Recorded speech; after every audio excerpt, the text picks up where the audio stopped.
नमस्कार. कायद्याच्या जगात जे विद्यार्थी पाऊल ठेवतात त्यांच्यासाठी पहिलाच टप्पा म्हणजे त्यांची परीक्षा. ही परीक्षा नेमकी कशी असते?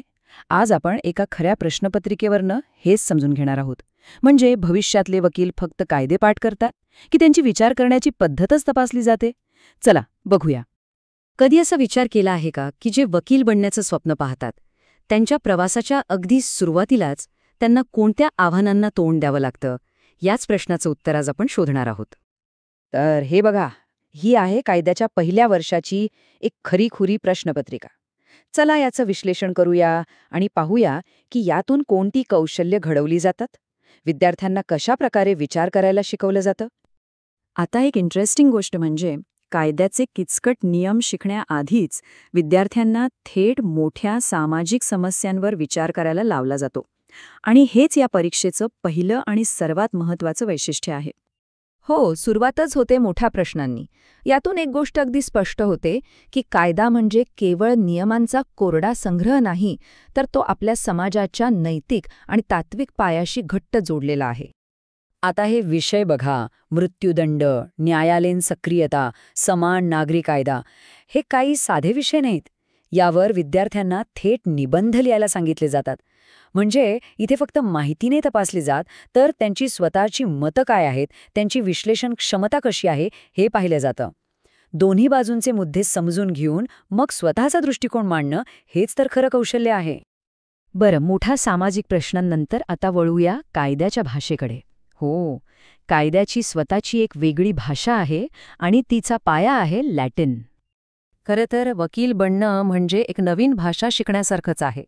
आणि ह्या भाषेचा खूप मोठा भाग लॅटिनमधून आलेला आहे.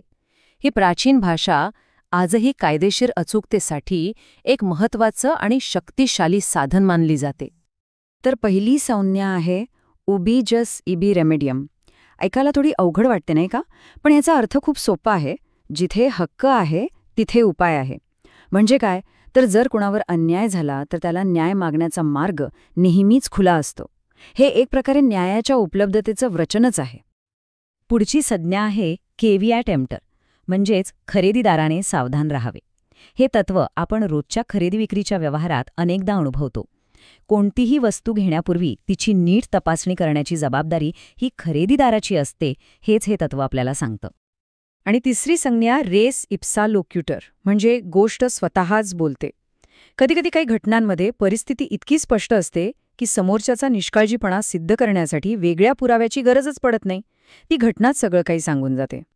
भाषा आणि सामाजिक विचारानंतर आता आपण कायद्याच्या तार्किक भागाकडे वळूया.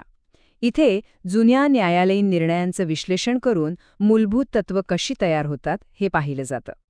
विद्यार्थी फक्त नियम पाठ करत नाहीत, तर त्यांना प्रत्यक्ष घडलेल्या न्यायालयीन खटल्यांच्या निकालांचं विश्लेषण करावं लागतं.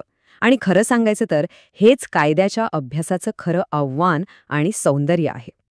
परीक्षेत बघा, अरुणा शानबाग आणि सरला मुदगल यांच्यासारख्या ऐतिहासिक खटल्यांचा समावेश असतो. या खटल्यांच्या अभ्यासामुळे केस लॉ ही संकल्पना फक्त पुस्तकात राहत नाही, तर ती अधिक वास्तविक आणि जिवंत वाटते. हे सगळं पूर्वनिकालाच्या तत्वावर आधारित आहे, ज्याला इंग्रजीत प्रिसिडेंट म्हणतात. याचा अर्थ भूतकाळातले निर्णय भविष्यातल्या खटल्यांमध्ये कसे मार्गदर्शक ठरतात, हेच आपल्या न्यायव्यवस्थेचे एक प्रकारे तार्किक इंजिन आहे. कायदा केवळ सिद्धांतापुरता मर्यादित नाहीये, तो एक प्रत्यक्ष कौशल्य आहे. चला पाहूया ही परीक्षा ती कौशल्य कशी तपासते. हो, म्हणजे केवळ पुस्तकी ज्ञानावर अवलंबून चालत नाही, तर एका वकिलाला त्याच्या रोजच्या कामात लागणाऱ्या प्रत्यक्ष कौशल्यांची चाचणी इथे घेतली जाते. उदाहरणार्थ, विद्यार्थ्यांना थेट कायदेशीर नोटीसचा मसुदा तयार करा असा प्रश्न विचारला जातो. यातून औपचारिक कायदेशीर संवाद साधण्याची आणि कागदपत्र तयार करण्याची त्यांची क्षमता तपासली जाते. इतकंच नाही, तर दिलेल्या उताळ्याचं आकलन करणं आणि त्याचं भाषांतर करणं असेही प्रश्न असतात. यातून भाषेच्या अचूकतेवर प्रभुत्व मिळवण्याची क्षमता तपासली जाते, कारण कायद्याच्या जगात प्रत्येक शब्दाला खूप महत्त्व असतं. तर मग या सगळ्या विविध कौशल्यांना एकत्र करून आपण काय निष्कर्ष काढू शकतो? कायद्याचं शिक्षण नेमकं काय घडवतं? थोडक्यात सांगायचं झालं तर ही परीक्षा 4 गोष्टी घडवते. पहिली, व्यापक सामाजिक विश्लेषण करण्याची क्षमता. दुसरी, कायद्याच्या विशेष भाषेवर प्रभुत्व. तिसरी, पूर्वनिकालांच्या आधारे तार्किक विचार करण्याची पद्धत आणि चौथी, कायदेशीर कौशल्यांचा प्रत्यक्ष वापर. त्यामुळे हे अगदी स्पष्ट आहे की ही केवळ पाठांतराची किंवा स्मरणशक्तीची परीक्षा नाहीये. ही एका पूर्णपणे नवीन पद्धतीने विचार करण्याची, विश्लेषण करण्याची आणि तर्क लावण्याच्या पद्धतीची पायाभरणी आहे.